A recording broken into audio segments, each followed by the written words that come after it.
Hello friends, welcome to our channel ஆரி today. இன்றைக்கி நம்மளோட சேனலில் என்ன வீடியோ பார்க்க போகிறோம் அப்படின்னா, ஒரு ப்ளவுஸ் டிசைன் தான். நம்ம இதுக்கு முன்னாடி பார்த்த ப்ளவுஸ் டிசைன் எல்லாமே கொஞ்சம் அதிகமாக பீட் ஒர்க் வச்சு பார்த்தோம் இல்லையா. நிறைய மோத்தி பீட், சுகர் பீட், ஸ்டோன்ஸ் இது எல்லாமே ஸ்டிச் பண்ணி நம்ம பார்த்தோம்.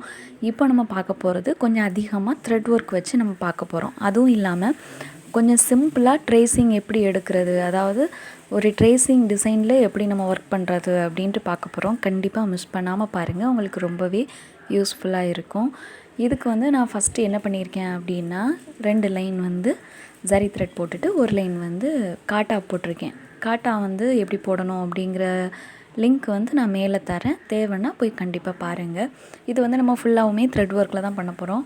அதுக்காக ஃபஸ்ட்டே நான் எடுத்ததும் பீடு போடாமல் டைரெக்டாக லோடு தான் கொடுக்க போகிறேன். டபுள் கலரில் லோட் ஸ்டிச் கொடுக்க போகிறேன். அதுக்கு இந்த 2 கலர் நான் சூஸ் பண்ணியிருக்கிறேன். இந்த 2 கலரை வச்சு நம்ம மாற்றி 1 இன்ச் 1 இன்ச் நம்ம மார்க் பண்ணிவிட்டு நம்ம டைரெக்டாக போட்டுக்கலாம்.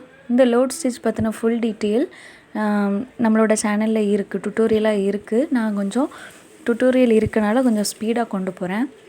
நீங்கள் தேவை அப்படின்னா கண்டிப்பாக நீங்கள் டுட்டோரியல் பார்த்து கற்றுக்கலாம். இப்போ நான் 1 இன்ச் 1 இன்ச் ஃபுல்லாக மார்க் பண்ணிவிட்டு ஃபஸ்ட்டு ப்ளூ கலரில் ஒரு 1 இன்ச்சுக்கு நம்ம போட்டுட்டு அடுத்தது ரெட், இப்படி மாற்றி நம்ம போட போகிறோம். ஏற்கனவே நான் உங்களுக்கு load stitch double colour load stitch வேறு ஒரு மெத்தடில் சொல்லி கொடுத்தேன். இது இன்னொரு மெத்தட். கொஞ்சம் வாட்ச் பண்ணுங்கள், உங்களுக்கு புரியும்.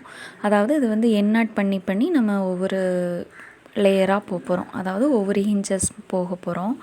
அதுக்காக தான் ஃபஸ்ட்டு ஃபுல்லாக நம்ம ஒரு இன்ச்சஸ்க்கு ப்ளூ கலர் த்ரெட் ஃபுல்லாக கொடுக்க போகிறோம். கொடுத்துட்டு நம்ம எப்படி இருக்குது அப்படின்ட்டு பார்க்கலாம். கரெக்டாக நல்ல நெருக்கமாக போடணும். இந்த லோட் ஸ்டிச் போடும்போது கவனிக்க வேண்டியது என்ன அப்படின்னா, கேப் தெரியக்கூடாது. நம்ம உள்ளே எம்போஸ்டுக்கு கொடுத்துருக்கோம்ல, அந்த பைப்பிங் த்ரெட் தெரியக்கூடாது. லைட்டாக தெரிஞ்சாலும் ஒன்றும் பிரச்சனை இல்லை. கடைசியாக அந்த நீடில் வச்சு அந்த த்ரெட்டை லைட்டாக மூவ் பண்ணி விட்டுருங்க. அது கொஞ்சம் நமக்கு தெரியாமல் போயிடும். அப்புறமா நெக்ஸ்ட் ஷேப் ட்ரா பண்ணும்போது கரெக்டாக ட்ரா பண்ணுங்கள். அப்புறமா அந்த பைப்பிங் த்ரெட் கொடுக்கும் போதுமே கரெக்டாக அந்த நம்ம நீடில் இன்சர்ட் பண்ணி லாக் போடுறதுக்கு மட்டும் கேப் விட்டுட்டு நல்லா ஒட்டி கொடுங்க. அதாவது நான் சில்க் த்ரெட்டுக்கும் அந்த லோடு ஸ்டிச்சுக்கும் காட்டா போட்டிருக்கேன்ல, அந்த லோடுக்கும் சரிக்கும் இடையில இருக்கிற அந்த குட்டி கேப்பை நான் சொல்கிறேன். இப்போ பாருங்கள், இப்போ ஃபஸ்ட்டு இன்ச்சுக்கு நான் முடிச்சுட்டு எண்ணாட் பண்ணிவிட்டு 3வது இன்ச்சுக்கு வந்துட்டேன். 3வது இன்ச்சில் எண்ணாட் பண்ணிட்டேன். இது போல் 1 3 5 அந்த ஒவ்வொரு ஆட் நம்பர் வைஸில் ஃபுல்லாக ப்ளூ கலர் த்ரெட் போட்டு முடிச்சிட்டேன். அடுத்தது ஈவனில் போடுறேன். ஈவன்னா 2 4 6 அந்த ரேஞ்சில் ரெட் கலர் த்ரெட் ஃபுல்லாக நான் போடுறேன். நம்ம ஏற்கனவே எப்படி பார்த்தோம் அப்படின்னா, 1 இன்ச்சு ஃபுல்லாக முடிச்சுட்டு அதிலேயே பக்கத்தில் குட்டி குட்டியாக செயின் ஸ்டிச் போட்டுட்டு அடுத்த 3rd லேயருக்கு வந்தோம். இப்போ நான் எண்ணாட் பண்ணி போட்டு காட்டுறேன். உங்களுக்கு எது ஈஸியாக இருக்கோ நீங்கள் அது கண்டிப்பாக சூஸ் பண்ணிக்கலாம். நம்ம த்ரெட் ஒர்க் எடுத்து ஒர்க் பண்ணும்போது நமக்கு என்ன பெனிஃபிட் அப்படின்னா, நம்ம பீட் ஒர்க் எடுத்து நிறைய பண்ணுறோம் அப்படின்னா நமக்கு நல்ல கிராண்ட் லுக் தரும். நம்ம மைல்டாக பீட் ஒர்க் பண்ணாலே ஒரு மீட்டர் செயின், ஒரு சுகர் பீட், அப்புறம் ஒரு மொத்தி பீட் லைன் கொடுத்து பக்கத்தில் ஒரு ஸ்டோனோ ஏதோ ஒன்று கொடுத்து நம்ம சுற்றி சுகர் பீட் போடுறோம். என்ன பண்ணாலும் நல்ல கிராண்டாக தெரியும், ஹெவியாக தெரியும்.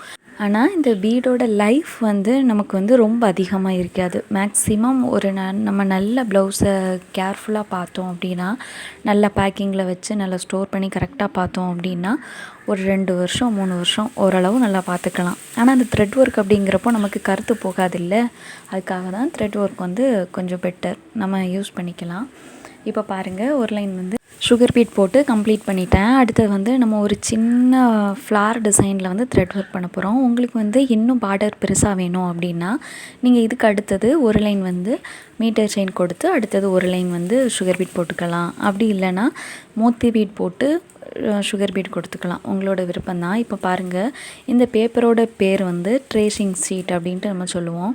அந்த ட்ரேசிங் ஷீட்டில் நான் கொஞ்சமாக ஃப்ரீ ஹேண்டில் ட்ரா பண்ணி எடுத்திருக்கிறேன். ஒரு சின்ன 2 குட்டி குட்டி ஃப்ளார் மாதிரி வரைஞ்சிருக்கேன். இது கார்பன் ஷீட். இப்போ நான் என்ன பண்ணுறேன் பாருங்கள், கார்பன் ஷீட்டை நம்ம கடைசியாக டிசைன் பண்ண இடத்துல வச்சுட்டேன். அதாவது அந்த அச்சு தாள் கீழே இருக்கணும், பேப்பர் வந்து மேலே இருக்கணும். கார்பனோட அச்சுத்தாள் வந்து கீழே பதிகிற மாதிரி வச்சுட்டு மேலே வந்து கரெக்டாக நம்ம ஃப்ரீ ஹேண்டில் வரைஞ்ச அந்த ஃப்ளார் டிசைனை வச்சுருக்கிறேன். மேலே வந்து நீங்கள் நோட் பண்ணிக்கணும், நம்ம டிசைனுக்கும் அந்த ஃப்ளார் வந்து கரெக்டாக மேட்ச் ஆகுதா. ஏன்னா ஃப்ளார் மேலேயும் ஏறிடக்கூடாது, ரொம்ப கீழேயும் வந்துடக்கூடாது. கரெக்டாக ரெண்டும் ஈக்குவலாக மேட்ச் ஆகுதா அப்படின்ட்டு மேலே நோட் பண்ணிக்கோங்க. உங்களுக்கு புரியும் நினைக்கிறேன். இன்னும் டீட்டெயிலாக வேணும்னா கண்டிப்பாக கமெண்ட் பண்ணுங்கள், நான் உங்களுக்கு இது தனியாக வீடியோ போடுறேன். இப்போ வந்து நான் என்ன பண்ண போகிறேன் அப்படின்னா, அந்த பேப்பர் வந்து நமக்கு மூவ் ஆகிடக்கூடாது, நல்லா டைட்டாக பிடிச்சிக்கோங்க. உங்களுக்கு வந்து கொஞ்சம் பயமாக இருக்குது அப்படின்னா குண்டூசி கிடைக்கும், நமக்கு வந்து இந்த ஸ்டேஷ்னரியில் கிடைக்கும், அதுக்கப்புறமா நம்மளோட ஆரி மெட்டீரியலில் கூட கிடைக்கும். அந்த குண்டூசி வாங்கி நீங்கள் வந்து குத்திக்கலாம். அங்கங்கே குத்திட்டு நான் பென்னு வச்சு ஃபுல்லாக அந்த நம்ம வரைஞ்சது மேலேயே ட்ரா பண்ணுறேன். இதில் இருக்கிறது வந்து ஒரு 3 ஃப்ளார் தான் நான் ட்ரா பண்ணியிருக்கிறேன். பேக் நெக்லையும் நம்ம இதுவே ஃபாலோ பண்ணிக்கலாம். பாருங்கள், கை வந்து நீங்கள் மூவ் பண்ணிடக்கூடாது, அந்த தாளை வந்து நீங்கள் நகட்டிடக்கூடாது. நகட்டிட்டீங்க அப்படின்னா அச்சு வந்து மாறி விழுந்துடும். நமக்கு வந்து கரெக்டாக எந்த இடத்துல நம்ம ட்ரா பண்ணோம் அப்படிங்கிறது ஏன்னா நமக்கு தெரியாது இல்லையா. அதனால் கரெக்டாக அந்த இடத்துல வச்சு ட்ரா பண்ணுங்கள். ஒருவேளை முன்ன பின்ன அந்த லீஃபோ ஃப்ளாரோ அட்ஜஸ்ட் ஆயிடுச்சு அப்படின்னா நம்ம வந்து கொஞ்சம் எடுத்த பின்னோட, அதாவது அந்த கார்பனை எடுத்த பின்னோட நம்ம அட்ஜஸ்ட் பண்ணிக்கலாம் நம்மளோட ஒயிட் மார்க்கரை வச்சு. பாருங்கள், ஏன்னா ரொம்ப ஹார்டாகவும் நீங்கள் பெண்ணை வச்சு இது பண்ணக்கூடாது, அந்த தாளானது கிளியறதுக்கு சான்சஸ் இருக்குது. கொஞ்சம் கேர்ஃபுல்லாக மைல்டாக பண்ணலாம். இப்போ பாருங்கள், ஓரளவு நல்லா கிளியராக விழுந்திருக்குல்ல. இதுக்கு மேலே நமக்கு சரியாக தெரியல அப்படின்னா நம்ம ஒயிட் மார்க்கர் பென்சில் இருக்குல்ல, அதை வச்சு மேலே வந்து கொஞ்சம் அழுத்தம் கொடுத்துக்கலாம். இது வந்து நான் எடுத்தது வந்து white carbon sheet. White carbon sheet மட்டும்தான் கிடைக்குமா அப்படின்னா கண்டிப்பாக இல்லை. ஒயிட், ப்ளூ, எல்லோ எல்லா கலர்லேயும் கிடைக்கும். நீங்கள் வந்து யூஸ் பண்ணுறது நம்மளோட ஆரிக்கு ஒயிட்டும் எல்லோவும் தான் நீங்கள் சூஸ் பண்ணணும். நம்ம ப்ளூ சூஸ் பண்ணோம் அப்படின்னா அது வந்து ரொம்ப நமக்கு வந்து கிளாத்தை டேமேஜ் பண்ணுற மாதிரி இருக்கும். அந்த அச்சானது கிளாத்தில் ரொம்ப அதிகமாக படிகிற மாதிரி இருக்கும். இந்த ரெண்டு வந்து மைல்டாக இருக்கும். கண்டிப்பாக யூஸ் பண்ணிக்கலாம். உங்களோட கிளாத் மெட்டீரியலை பொறுத்து நீங்கள் இந்த 2 பேப்பரில் எந்த கலர்னாலும் சூஸ் பண்ணிக்கலாம். இப்போ எல்லோ கலரில் வந்து நீங்கள் வந்து கிளாத் அப்படின்னா எல்லோ கார்பன் கண்டிப்பாக எடுக்க முடியாது இல்லையா. அதுக்கு தகுந்த மாதிரி நீங்கள் வந்து எடுத்துக்கலாம். இப்போ பாருங்கள், நம்ம வந்து நார்மலாக ஒரு லோட் ஸ்டிச் போட்டு தான் இந்த ஃப்ளாரை வந்து ஃபில் பண்ண போகிறோம். நம்ம வந்து நான் உங்களுக்கு நீடில் எதில் இன்சர்ட் பண்ணுறேன், பெரிய ஸ்டெயின் எதில் போடுறேன், குட்டி லாக் எதில் போடுறேன் அப்படிங்கிறது தெரியணுங்கிறதுக்காக அந்த ரவுண்டு இருக்குல்ல, ஃப்ளாரோட ரவுண்டில் வந்து சரி த்ரெட் போட்டிருக்கேன். அதுக்கப்புறமா ஃப்ளாரை ஃபில் பண்ணுறதுக்காக எடுத்துருக்கிறது வந்து இந்த அரக்கு கலர், ப்ரௌன் கலர் வந்து சில்க் த்ரெட் தான். இதை வச்சு தான் நம்ம வந்து பிளெயின் லோடு போட போகிறோம். ரொம்ப எம்போஸ்ட் லோடு இல்லை, பிளெயின். இப்போ தான் பிகினராக இருக்கிறதுனால இந்த லோட் ஸ்டிச்சை நீங்கள் கண்டிப்பாக சூஸ் பண்ணிக்கலாம். இப்போ வந்து அந்த ரவுண்ட் நம்ம சரி த்ரெட் போட்டிருக்கோம்ல, அதுக்கு உள்ளே இருந்து செயின் எடுத்து ஒரு பெரிய செயின் ஒரு குட்டி செயின் போடுறேன். பாருங்கள், பெரிய செயின் வந்து ஃப்ளவரோட பெட்டலுக்கு உள்ளே போட்டுட்டு அந்த குட்டி லாக் வந்து பெட்டலுக்கு உள்ளே போடுறேன். அந்த ரவுண்டு இருக்குல்ல, அந்த ரவுண்டுக்கு உள்ளே போடுறேன். நீங்கள் வீடியோ பார்க்கும்போது புரியும், நான் சொல்கிறத விட நீங்கள் வீடியோ கவனிங்க புரியும். அப்புறமா இன்னொன்று பாருங்கள், இப்போ வந்து நமக்கு வந்து பெட்டல் வந்து மேலே வந்து நல்ல பெருசாக இருக்குது, கீழே பாருங்கள், கீழே வந்து ரொம்ப மைல்டாக குட்டியாக இருக்குது, அப்படி தானே. இப்போ வந்து நம்ம செயின் ஸ்ட்ரைட்டாக போடும்போது நமக்கு வந்து கீழே வந்து அந்த கேப் ஆனது போதாது. அதுக்காக என்ன பண்ணணும் அப்படின்னா, மேலேருந்து செயின் எடுத்துகிட்டு வரும்போது டைரெக்டாக கீழே செயின் கொண்டு வராமல் பாதியிலேயே ஒரு பெரிய செயின் ஒரு குட்டி செயின் போட்டுட்டு டைரெக்டாக மேலே கொண்டு போயிடலாம். அப்படி நம்ம ஃபில் பண்ணும்போது உங்களுக்கு வந்து கேப் வந்து சரி பண்ண முடியும். பாருங்கள், உங்களுக்கு புரியும். அதாவது நீங்கள் என்ன மனசில் வைக்கணும் அப்படின்னா, மேலேயும் கீழேயும் நீங்கள் எடுக்கிற செயின் வந்து ஸ்ட்ரைட்டாக இருக்கிற மாதிரி பார்த்துக்கோங்க. கீழேருந்து மேலே போகிற செயின் வந்து நேராக இருக்கணும். அதாவது ரெண்டுமே ஹாஃபாக இருக்கிற மாதிரி பார்த்துக்கோங்க. கேப் கீழே காணாது அப்படிங்கிறப்போ நீங்கள் வந்து மேலேயே கொஞ்சம் தூரம் செயின் போட்டுக்கலாம். ஒரு செயின் சென்டரில் போட்டுட்டு ஒரு செயின் கீழே, இதுவே தான் ஃபுல்லாக வரும். உங்களுக்கு டுட்டோரியலாக வேணும் அப்படின்னா கமெண்ட் பண்ணுங்கள். இது வந்து லோட் ஸ்டிச் தான், பிளெயின் லோட் ஸ்டிச். நம்ம லோட் ஸ்டிச் எப்படி போடணும் அப்படிங்கிற ஃபுல் டீட்டெயில் இருக்குல்ல, நான் மேலே லிங்க் தரேன், பாருங்கள், உங்களுக்கு இன்னும் அண்டர்ஸ்டாண்ட் ஆகும். இப்படி ஃப்ளவர் டிசைன் தனியாக வேணும்னாலும் கண்டிப்பாக நீங்கள் சொல்லலாம். இந்த ஒரு ஃப்ளவர் மட்டும் எப்படி பண்ணுறது அப்படின்ட்டு பாருங்கள். அதுக்கப்புறமா நான் உங்களுக்கு கம்ப்ளீட் பண்ணிவிட்டு காட்டுறேன். பாருங்கள், அதாவது நமக்கு அந்த கோல்டு கலர் ஜரி த்ரெட் ஃபுல்லாகவுமே கம்ப்ளீட் ஆயிரும். இந்த 5 பெட்டலுக்கு இடையிலையுமே நம்ம எந்த ஒரு எண்ணாட்டும் போடுறதில்ல. டைரெக்டாக நம்ம அப்படியே தொடர்ச்சியாக தான் கொண்டு போயிட்டே இருக்கோம். அந்த சென்டரில் ஒவ்வொரு பெட்டலுக்கும் இடையில வந்து கேப் வந்து இல்லாமல் போகுது அப்படின்ட்டு worry பண்ணாதீங்க. நம்ம தேவைன்னா நம்ம கண்டிப்பாக போட்டுக்கலாம். வீடியோ மட்டும் ஸ்கிப் பண்ணாமல் இந்த ஃப்ளாரை மட்டும் ஃபுல்லாக கவனிங்க. அப்போ உங்களுக்கு நல்லாவே அண்டர்ஸ்டாண்ட் ஆகும், புரியும் உங்களுக்கு. நீங்கள் பார்க்க தான் உங்களுக்கு புரியும். சில்க் த்ரெட் உங்களுக்கு யூஸ் பண்ண பயமாக இருக்குது, கஷ்டமாக இருக்குது அப்படின்னா சரி போட்டுக்கலாம். ஆனால் எப்போவுமே சரி யூஸ் பண்ணிக்கிட்டே இருக்கணும் அப்படின்ட்டு நினைக்காதீங்க. சில்க் த்ரெட்டில் நீங்கள் எவ்வளோ ப்ராக்டிஸ் எடுக்கிறீங்களோ அவ்வளோ தூரம் தான் உங்களுக்கு சில்க் த்ரெட் வந்து கட் ஆகாமல் வரும். சில்க் த்ரெட் ஹேண்டில் பண்ணும்போதும் ரொம்ப ஸ்மூத்தாக ஹேண்டில் பண்ணுங்கள். கீழே ரொம்ப டைட்டாக பிடிச்சி இழுக்காதீங்க. த்ரெட்டு வந்து மாட்டி வெளியே எடுக்கும்போது நான் ஏற்கனவே உங்களுக்கு சில்க் த்ரெட் டிப்ஸில் நான் சொல்லியிருப்பேன். அந்த நீடிலோட ஹூக் பார்ட்டில் கரெக்டாக த்ரெட்டை மாட்டி இழுக்காமல் லைட்டாக மேலே த்ரெட்டை கொண்டு வாங்க. அப்படி பண்ணும்போது நமக்கு வந்து த்ரெட்டு வந்து கட் ஆகாது கண்டிப்பாக. அப்படியே உங்களுக்கு சரியாக வரலை, 2 த்ரெட் மாட்டலை அப்படின்னா லைட்டாக க்ளூ வந்து நம்ம சில்க் த்ரெட்டில் வந்து லைட்டாக அப்ளை பண்ணிக்கலாம். ரொம்ப மைல்டாக பண்ணணும். பாருங்கள், மேலே வந்து கரெக்டாக பண்ணும்போது அந்த லைன் மேலேயே நீங்கள் கான்சென்ட்ரேட் பண்ணுங்கள், சரியாக வந்துடும். முதல்ல பார்க்கும்போது கொஞ்சம் ஒரு மாதிரி தெரிஞ்சால் பிரச்சனை கிடையாது.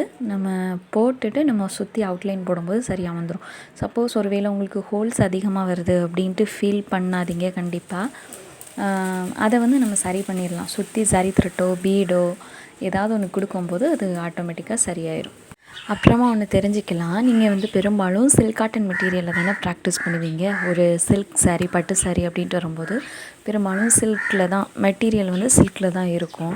நம்ம அப்படி சில்க் காட்டன் மெட்டீரியல்லையோ பட்டு மெட்டீரியல்லையோ அப்படி நம்ம ஒர்க் பண்ணும்போது நமக்கு வந்து நம்ம இந்த நீடில் இன்சர்ட் பண்ணி மேலே எடுப்போம்ல, கீழே நல்லா கிளாத்துக்கு விட்டு இறக்கிட்டு கீழே த்ரெட் சுற்றிட்டு மேலே எடுக்கும்போது அந்த சில்க் காட்டன் மெட்டீரியல் அப்படின்னாலே நல்ல நெருக்கமாக கொடுத்துருப்பாங்க. அந்த நூல் இலைகள்லாம் வந்து ரொம்ப நல்ல நெருக்கமாக இருக்கும். நீங்கள் ஃபீல் பண்ணியிருப்பீங்க, நம்ம காட்டன் மெட்டீரியலில் ஒர்க் பண்ணும்போது நமக்கு வந்து ஈஸியாக நம்ம நீடில் இறக்கி மேலே எடுத்துடலாம். இது சில்க் காட்டன் மெட்டீரியல் அப்படின்னா நமக்கு வந்து அந்த சில்க் காட்டன் மெட்டீரியலோட அந்த நூல் இலையே எப்படி சொல்கிறது, அந்த த்ரெட்டில் வந்து கட்டாகி தான் வர மாதிரி இருக்கும். த்ரெட்டு வந்து அந்த நீடிலில் பட்டு கட்டாகி தான் நமக்கு வந்து நீடில் வந்து மேலே வரும். இதுதான் சில்க் காட்டன் மெட்டீரியலோட நேச்சர். கண்டிப்பாக நீங்கள் அதை ஃபீல் பண்ணியிருப்பீங்க. அதுக்காக எல்லா த்ரெட்டுமே கட்டாகி தான் வரும், ஒவ்வொரு டைமும் நம்ம எடுக்கும்போது கட்டாகி தான் வரும் அப்படின்ட்டு இல்லை. ஒரு சில டைம் அப்படி எடுக்கும்போது நமக்கு அப்படி வரும். நம்ம தொடர்ந்து ப்ராக்டிஸ் எடுக்க அது உங்களுக்கு ஆட்டோமேட்டிக்காக பழக்கத்துக்கு வந்துடும். ஒருவேளை சரியாக வரலை, ரொம்ப அதிகமாக கட் ஆகிற மாதிரி ஃபீல் பண்ணிங்கன்னா நீடில் சேஞ்ச் பண்ணி பாருங்கள். இந்த மெத்தட் வந்து கண்டிப்பாக நீங்கள் ஃபாலோ பண்ணி பாருங்கள், ஒரு ஐடியா கிடைக்கும். இப்போ அடுத்தது வந்து அந்த லீஃபோட தண்டில் வந்து சுகர் பீட் போட்டிருக்கேன். அப்புறமா அந்த லீஃபில் வந்து நான் கட் பீட் கொடுக்க போகிறேன். அதுக்காக கட் பீட் எடுத்திருக்கிறேன், ரொம்ப ஸ்மால் சைஸ். ஃபஸ்ட்டு வந்து அந்த லீஃபில் வந்து நம்ம ஷார்ப்னஸ்லேருந்து கொடுக்கணும். ஷார்ப்னஸ்லேருந்து ஒரு 3 கட் பீட் கொடுத்துட்டு அப்புறமா அந்த லீஃபோட சைஸுக்கு தகுந்த மாதிரி கட் பீடை வந்து நீங்கள் கூட்டிக்கலாம். நான் என்ன பண்ணுறேன் அப்படின்னா ஒரு 4 கட் பீடே தொடர்ந்து வைக்கிறேன். ஏன்னா எனக்கு வந்து அந்த லீஃப்க்கு வந்து அந்த 4 கட் பீட் போதும், சரியாக இருக்குது. அதுக்காக 4 கட் பீட் தொடர்ச்சியாக கொடுக்குறேன். லீஃபில் வந்து ஷார்ப்னஸ் கண்டிப்பாக கொண்டு வரணும். கொண்டு வந்தால் தான் லீஃப் மாதிரி நமக்கு ஃபினிஷிங் தெரியும். அதுக்காக தான். இது வந்து எந்த ஸ்டிச் பேஸ் பண்ணி வரும் அப்படின்னா நம்ம லோட் ஸ்டிச் பேஸ் பண்ணி தான் வரும். நம்ம லோட் ஸ்டிச்சுக்கு ஒரு லாங் ஸ்டிச் ஷார்ட் ஸ்டிச் போடுவோம்ல, அதே மாதிரி தான். இந்த லீஃப் ஸ்டிச் உங்களுக்கு போட தெரியல அப்படின்னா கண்டிப்பாக கமெண்ட் பண்ணுங்கள், நான் டுட்டோரியல் வேணும்னா தரேன். இப்போ அடுத்தது வந்து த்ரெட்டில் வந்து நான் லீஃப் கொடுக்க போகிறேன். ஒரு பாதிக்கு வந்து சில்க் த்ரெட்டில் லீஃபும் ஒரு பாதிக்கு வந்து ஜரியில் லீஃபும் கொடுக்க போகிறேன். பாருங்கள் இப்போ நான் எப்படி கொடுக்குறேன் அப்படின்ட்டு. இந்த 2 லீஃபுக்குமே த்ரெட்டில் கொடுக்க போகிறேன், ஒரு 2 லீஃப்க்கு வந்து சுகர் பீட்டில் கொடுக்க போகிறேன். பாருங்கள் எப்படி பண்ணுறேன் அப்படின்ட்டு. ஃபஸ்ட்டு வந்து நம்ம ஹாஃப்க்கு வந்து சில்க் த்ரெட்டில் போடணும். இந்த லீஃப் ஸ்டிச் எப்படி போடணும் அப்படின்ட்டு ஒரு 2-3 லீஃப் டிசைன் இருக்குது, நான் உங்களுக்கு லிங்க் தரேன் பாருங்கள். இப்போ பாருங்கள், இப்போ ஒன் சைடாக வந்து நான் லீஃப் வந்து லோட் பண்ணுறேன். இன்னும் எம்போஸ்டாக வேணும் அப்படின்னா நம்ம இடையில வந்து சர்தோசி கொடுத்துக்கலாம். இல்லை இந்த த்ரெட்லேயே கூட கொஞ்சம் லைட்டாக ஒரு பிளெயின் ஸ்டிச் போட்டுட்டு நம்ம போட்டோன்னா நமக்கு வந்து எம்போஸ்ட் கிடைக்கும். இப்போ பாருங்கள், இப்போ 1/2 ஃபுல்லாக நான் வந்து த்ரெட் லோடு வந்து முடிச்சாச்சு. இதை வந்து என்நாட் பண்ணிக்கலாம். இது போல் நான் 2 லீஃப்க்கு கொடுத்துருக்கிறேன். இப்போ அடுத்த ஹாஃப்க்கு வந்து saree த்ரெட்டில் கொடுக்க போகிறேன். நம்ம சேம் ப்ராசஸ் தான். நம்ம ரைட் சைடு என்ன மெத்தட் சில்க் த்ரெட்டில் ஃபாலோ பண்ணுமோ அதே மெத்தட் தான் saree த்ரெட்டுக்கும் ஃபாலோ ஆகும். கொஞ்சம் கேர்ஃபுல்லாக போடுங்க, கொஞ்சம் நீட்டாக போடுங்க. நீட்டாக போடும்போது தான் நமக்கு எந்த ஒரு ஸ்டிச்னாலும் ஃபினிஷிங் நல்லா தெரியும். கொஞ்சம் டுட்டோரியல் மட்டும் கொஞ்சம் போய் நல்லா கற்றுக்கோங்க, ஈஸியாக போட்டுருவீங்க. ஏன்னா ஆல்ரெடி நான் வீடியோ கொடுத்தனால தான் கொஞ்சம் ஸ்பீடாக கொண்டு போகிறேன். நீங்கள் டுட்டோரியல் பாருங்கள், உங்களுக்கு கண்டிப்பாக அண்டர்ஸ்டாண்ட் ஆகும். ஒருவேளை புரியலை அப்படின்னாலும் சொல்லுங்கள், நான் வேணால் வேறு வீடியோ போடுறேன். பாருங்கள், இது வந்து அதிகமாக த்ரெட் ஒர்க்கு நம்ம யூஸ் பண்ணி இந்த டிசைன் பண்ணுறோம். கண்டிப்பாக ட்ரை பண்ணி பாருங்கள், ரொம்ப சிம்பிளான ஒரு டிசைன் தான். இப்போ பாருங்கள், கடைசியாக வந்து சுகர் பீட்டில் வந்து லோட் ஸ்டிச் போட்டு லீஃபை வந்து கவர் பண்ணுறேன். இது போல் ஒரு 2 லீஃப் மட்டும் நம்ம கொடுத்தோன்னா அந்த டிசைன் வந்து ஃபினிஷ் ஆயிரும். நான் சுற்றி வந்து செயின் ஸ்டிச் போடலை. இது செயின் ஸ்டிச் நான் ட்ரை பண்ணி பார்த்தேன். ஆனால் செயின் ஸ்டிச் வந்து போடாமலே எனக்கு டிசைன் நல்லா இருக்க மாதிரி தோணுச்சு. உங்களுக்கு தேவைன்னா நீங்கள் சுற்றி வந்து செயின் ஸ்டிச் போட்டு கம்ப்ளீட் பண்ணிக்கலாம். ரொம்ப சுலபமான ஸ்டிச்சஸ் தான், ஆனால் ரொம்ப கிராண்டாக இருக்கும். நேரில் பார்க்கும்போது ரொம்ப நல்லா இருக்குது. கண்டிப்பாக ட்ரை பண்ணி பாருங்கள். இதை வந்து நம்ம இன்னும் கொஞ்சம் கரெக்ஷன் பண்ணணுனாலும் நீங்கள் பண்ணிக்கலாம். வேறு ஸ்டிச் யூஸ் பண்ணி பண்ணணும் அப்படின்னாலும் நீங்கள் கண்டிப்பாக பண்ணிக்கலாம். இப்போ பாருங்கள், சென்டரில் வந்து ஃபிட்டிங் ஸ்டோன்ஸ் இருக்குல்ல, நம்ம ஏற்கனவே போன வீடியோக்கு முந்தின வீடியோன்னு நினைக்கிறேன், ஒரு ப்ளவுஸ் டிசைனில் நம்ம பார்த்தோம். அதுபோல் பிளாக் கலரில் வந்து ஃபிட்டிங் ஸ்டோன் எடுத்திருக்கேன்.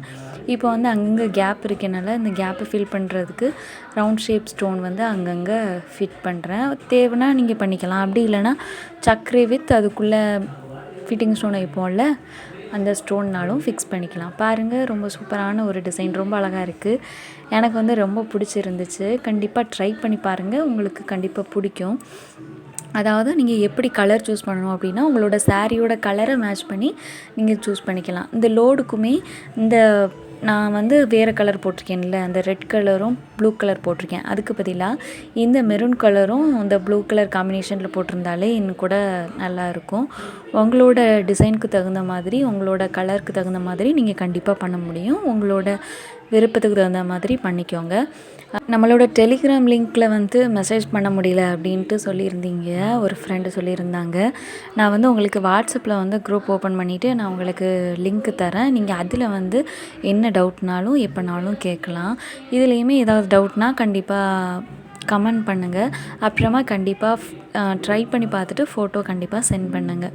இது போல் தொடர்ந்து வீடியோஸ் நம்ம பார்க்கலாம். அப்புறமா அடுத்த வீடியோவில் உங்களுக்கு ஒரு சூப்பரான அனௌன்ஸ்மெண்ட் நான் ஒன்று தரப்போகிறேன். கண்டிப்பாக தொடர்ந்து வீடியோஸ் பாருங்கள். உங்களோட ஃப்ரெண்டு யாருக்காவது ஆரியில் இன்ட்ரெஸ்ட் இருக்குது அப்படின்னா நம்மளோட சேனல் பற்றி சொல்லுங்கள். மறக்காமல் சப்ஸ்கிரைப் பண்ணி பக்கத்தில் இருக்க பெல் ஐக்கானை கிளிக் பண்ணிக்கோங்க. எதை பற்றின அனௌன்ஸ்மெண்ட்டாக இருக்கும் அப்படின்ட்டு நல்லா யோசித்து கரெக்டாக கமெண்ட் பண்ணுங்கள். நெக்ஸ்ட் வீடியோவில் நான் உங்களை பார்க்குறேன். நன்றி.